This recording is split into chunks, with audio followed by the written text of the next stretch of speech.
Now, our recent winter weather was tough on all of us, including Oklahoma wildlife.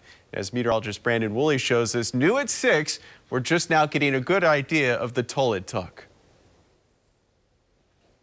The 2 weeks of Arctic air plus 2 snowstorms made it impossible for some of the wildlife in Oklahoma to survive. It was certainly a very challenging time for a lot of our native wildlife, and the species that really seemed to be affected were the ones that are not accustomed to this kind of extended or prolonged period of cold.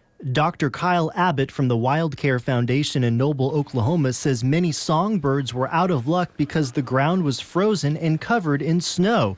They usually feed on insects. We were seeing, large flocks of robins moving into urban areas in search of food. He says water birds were impacted the most because they do a lot of their feeding in and around water, but all bodies of water eventually iced over, including this spot in southeast Oklahoma.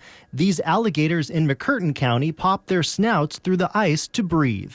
Most of these wild animals are going to have reserves, both in terms of body fat and the ability to survive those kinds of cold temperatures for a certain period of time. But this was just so prolonged that a lot of them, they went through their reserves and then couldn't find anything to help them maintain their body condition.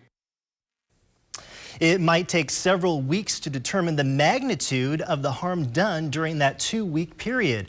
Wild Care said they admitted 44 aquatic birds. After extensive care, they'll be released back into the wild. Meteorologist Brandon Woolley, 2 Works for You.